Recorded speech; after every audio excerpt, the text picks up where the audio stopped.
Bom, essa página de fisioterapia, mas hoje eu quero falar sobre a dengue, porque nós estamos no verão e estamos janeiro e fevereiro ainda não é o pico da incidência de contaminação, nós ainda vamos chegar nela, mas temos que tomar cuidado. E por que é importante falar sobre isso? Primeiro eu quero falar um pouquinho sobre as mudanças climáticas. Eu não vou ficar focando em mudança climática, mas eu quero falar que a mudança climática ela tem grande influência para a disseminação de dengue, não só nas regiões onde já é muito comum, como em regiões que não são comuns. Eu postei um texto recentemente aqui na minha rede social falando sobre isso. Então assim, o que a gente tem que pensar? O frio, por exemplo, era um fator de proteção. Então o pessoal que mora lá no sul tinha proteção com a dengue. Hoje já não tem mais, porque com um inverno com menos frio, vamos dizer assim, e picos de calor intenso e muita chuva, tende-se a ter migração da doença para outros estados. E essas chuvas irregulares, que geram tempestades, por exemplo, ontem aqui choveu. Hoje eu fui ali no meu quintal e eu vi que tinha um vasinho com água. É um foco, é um possível foco de dengue. Ainda não era. Choveu ontem, eu já tirei esse foco de lá. Mas se eu deixar, cria-se um foco. Então, é extremamente importante a gente falar sobre isso, porque as pessoas pensam na dengue apenas como o mosquito da dengue, né? O mosquito que vai lá e que transmite a dengue e tal. Só que a gente esquece do pulo do gato, que é o foco. Então, principalmente nós que somos profissionais da saúde, a gente vê as pessoas focando muito nisso. Mas a gente tem que focar na fase aquática. Qual é a fase aquática? A fase aquática é a fase da larva. Então, todos os locais onde pode-se existir algum possível foco, é importante que a gente verifique esse local, a gente despreze esse local e a gente não deixe esse local mais propício para isso. Então, assim, eu não estou dizendo que você tem que sair por aí, nos terrenos, catando locais e tirando as coisas dos terrenos. Não. Mas você tem que pensar o seguinte: se você mora na sua rua e tem um terreno na sua rua e você passou lá e você viu que tem foco, se você não tirar o foco, não estou falando que é sua obrigação, deveria ter agentes públicos para isso, mas se você pode tirar aquele foco dali, aquela garrafa, qualquer coisa, tire, porque você também está correndo risco. E olha que legal, quando você vê um foco, pega a luz do celular e coloca a luz do celular na água para ver se essas larvas vão descer para o fundo. Provavelmente, se elas descerem para o fundo, provavelmente são as larvas da dengue, do Aedes aegypti, porque elas têm fotofobia, elas têm medo da água, né? Elas têm medo da água, elas têm fobia da luz, elas não gostam de luz. Nem o mosquito gosta, tá? Por isso que o mosquito não é muito comum ele picar você num horário que tem muito sol e está muito claro. Ele pica você muito mais ali no começo da manhã e pro final do dia, porque o mosquito também não gosta da luz, tá? Então assim, como ela tem medo da luz, essas larvas, quando você vê um foco, você colocar a luz, você pode saber se é ou não, tá? Isso é só uma curiosidade, tá bom?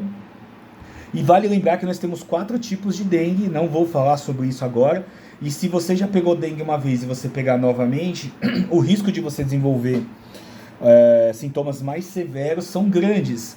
Então ainda estamos, né, passando por esse problema aí grande. Aí muitas pessoas falam da vacina, né?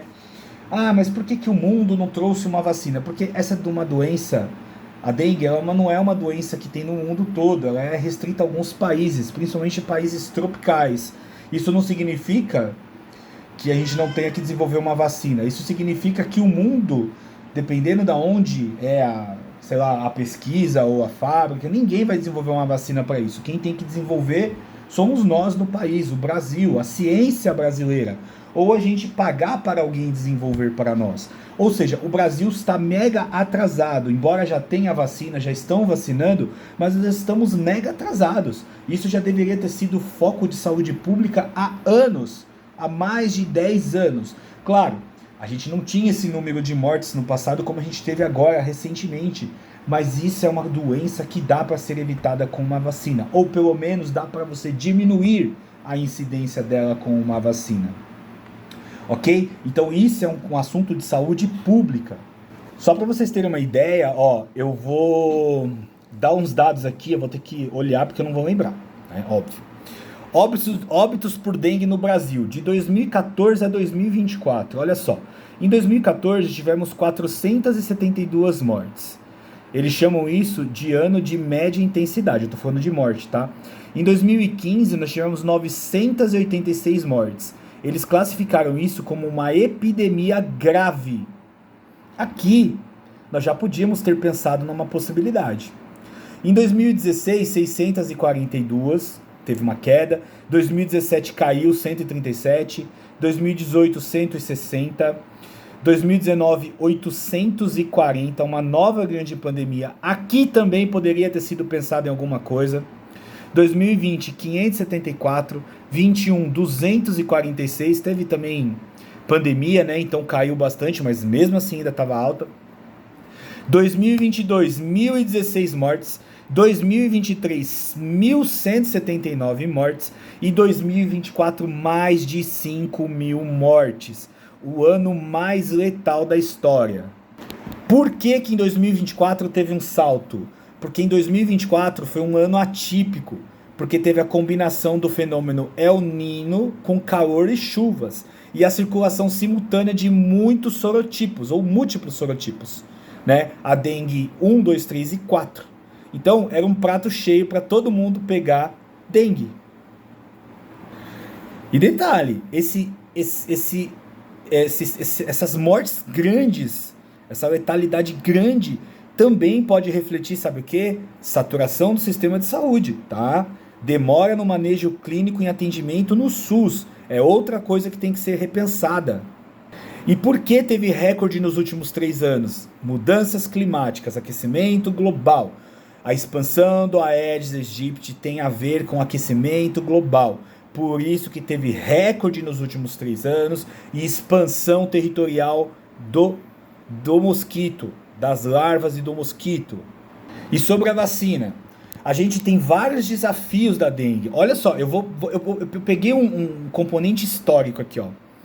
O desafio dos 4 sorotipos, anos 70 a 90. As pesquisas já têm décadas. Só que os cientistas esbarraram num problema. A vacina precisava proteger dos 4 tipos de dengue ao mesmo tempo. Só que aí que acontece? Ela só protegia contra um motivo. Aí beleza. A primeira geração, né, que é a dengue várzea, da Sanofi Pasteur, tempo de desenvolvimento, cerca de 20 anos. As pesquisas intensas começaram nos anos 90 e elas só foram aprovadas no Brasil em 2015. Limitação. Ela só pode ser aplicada em quem já teve dengue antes, o que limitou o seu uso em massa. A segunda geração, que é a dengue Takeda, tempo de desenvolvimento de 15 a 20 anos. A empresa Takeda trabalhou quase 2 décadas para conseguir a aprovação recente da Anvisa em 2023. Essa que está sendo usada no SUS agora. Protege quem já teve e quem nunca teve a doença. Então você percebe que muitas vezes o problema está na burocracia.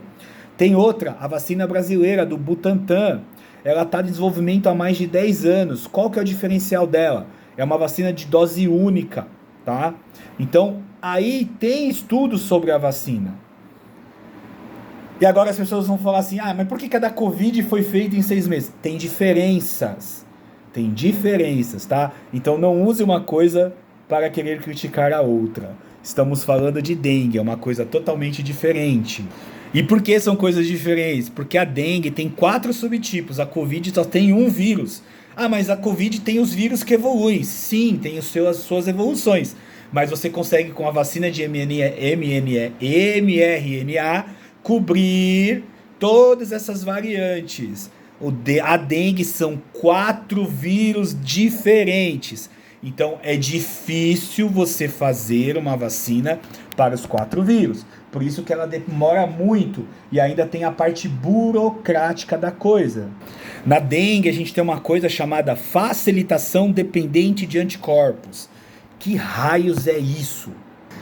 Isso significa o seguinte, se eu der uma vacina, por exemplo, para alguém, vamos supor, para o tipo 1 da dengue, eu vou criar um anticorpo de baixa afinidade. Vamos supor que a pessoa pegue um segundo contágio com a dengue tipo 2. Aquele anticorpo antigo que eu dei para dengue tipo 1, o que, que vai fazer? Ela não vai conseguir combater a tipo 2 e ela vai virar uma ponte. O que, que é uma ponte? Uma ponte para aquele vírus atual conseguir atacar, sabe quem? As nossas células de defesa. E aí vai ter uma replicação explosiva. O vírus vira muito mais rápido e pode gerar a famosa dengue. Eu vou falar dengue hemorrágica porque não é ideal falar isso, mas a famosa dengue hemorrágica. E a gente chama isso de ADE no inglês, né? Por isso que demora para fazer algumas vacinas em alguns tipos de doenças, no caso, a dengue. Beleza? Valeu, gente. Espero que vocês tenham gostado. Compartilha aí pro pessoal. O pessoal ter um pouco mais de ideia do que é a dengue, de como controlar esses focos, porque isso é importante.